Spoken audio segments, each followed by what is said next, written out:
Welcome back to Monstrosities, a vlog of Tokusatsu, episode 2 of He Made Me Watch It. I am Matt Burkett, your host, alongside the Duke himself. Hello, it's Max again. In case you guys haven't seen the previous episode, in He Made Me Watch It, Max here introduces me to new series, movies, whatever he gets to pick from the entire genre of Tokusatsu. So, the second thing that I made him watch is a classic series among Toku fans, the ever-loved Ultraman Tiga. We are 6 episodes in? Five episodes in, okay. First of all, I don't really know how much we've talked about Ultraman on here. I do like Ultraman. I like Ultraman a lot. I grew up watching Ultraman Great when it was in the early 90s. That was my introduction to the wide world of Ultramen. But since then, I gotta be completely honest, I mean, I've kind of cherry-picked here and there what I check out. Wouldn't say I'm the world's biggest fan, but I know at least a little bit about it. Enough to kind of get by in certain conversations. But Tiga is definitely one that I've not seen before. I haven't seen a whole lot of Heisei Ultra, to be perfectly honest. Yep, and Heisei Ultra is some of the best that you can get, and a lot of Ultra fans regard Tiga as some of the best, some of the benchmarks, you could say, of the series. A great introduction if someone's not really into Ultraman or never really know what it's about, show them Tiga. That's a great starting point. Speaking of, this was your introduction to Ultraman, wasn't it? It was. It was my very first Ultra series. I watched it back in 2001 on the Fox box. Oh, Lord. Yeah. Yeah, and you showed me some of that dub, and what I wasn't aware of was that they went like Kung Pao, What's Up Tiger Lily with it. Yeah. Like they were making a comedy out of it instead of...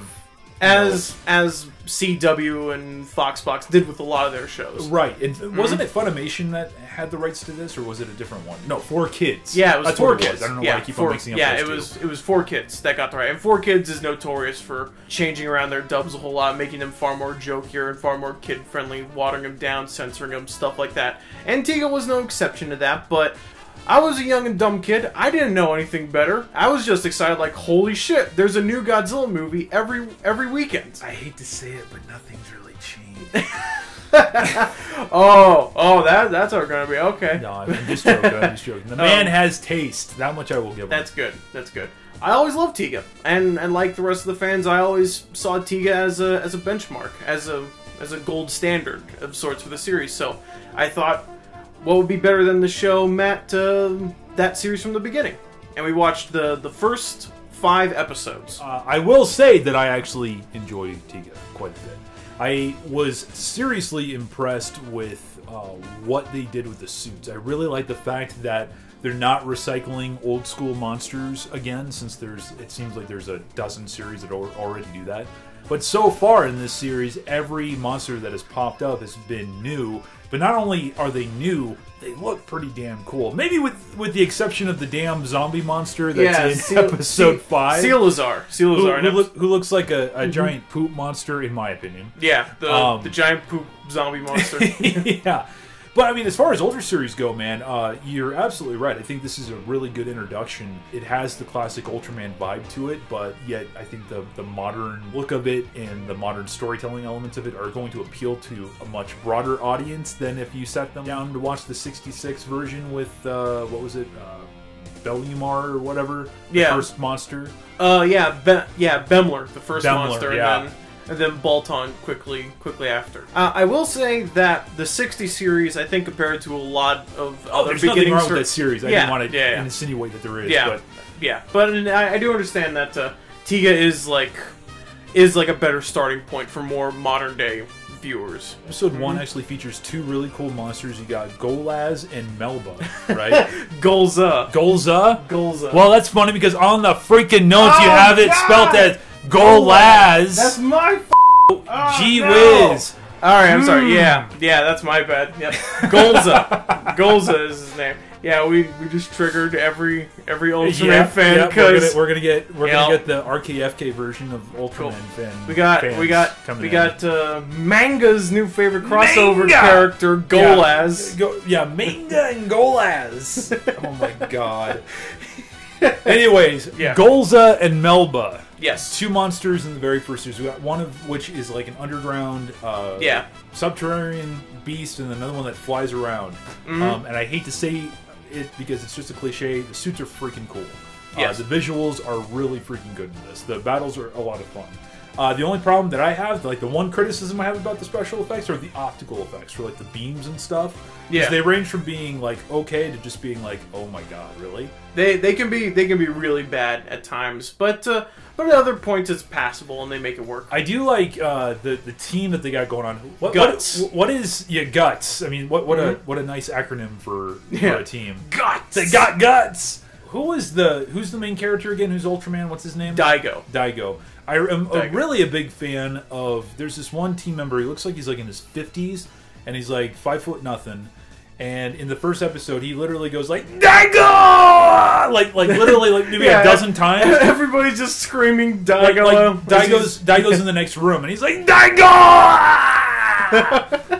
But no, the jets and stuff, like the vehicles that they have, the mecha. Guts Wing 1 and 2 so far. Yeah, no, they're fun. Yep. I'm really kind of surprised, and maybe I'm wrong, but in my experience, it seems like a lot of kaiju fans, like Godzilla fans, are not a fan of Ultraman, and vice versa. Like, there's not a lot of crossover with that kind of stuff, which I find a little weird. Because I really think that as some people who appreciate a good kaiju, this would be a franchise that they would be drawn to, because there are some great, like I keep saying, great looking freaking suits, especially in this series. The first 5 episodes alone prove that fact. My favorite has to be the one from episode 4, Ligatron, I think, or Ligatron. Yeah. Ligatron, I believe, which is some kind of alien thing that. Some alien light amoeba thing that absorbed a spaceship. Yeah, it almost like assimilated it Borg style and became this cybernetic monster. I think the design's cool. I just like the story behind it. If I remember right, the roar is a little weird. Yeah, the roar is a little nothing. Just sounds like a metallic hiss it emits, and its beams kind of silly. It just touches its two little I forgot about that. Yeah. Gigan claw tips together, and a little blue beam shoots out. I just think he looks cool as hell, though. Like, he looks really cool. He has the Gamera rockets that he can fly around with and everything like that. I guess my opinions and criticisms on it, looking back on the series after such a long time, I still love it as much as I ever did way back when. And I definitely agree with what Matt has to say. Like, the optical effects could have been a lot better, and I think they do improve as the series goes on. No, but I'm sure they do. But as it starts right now, like, they could have done better.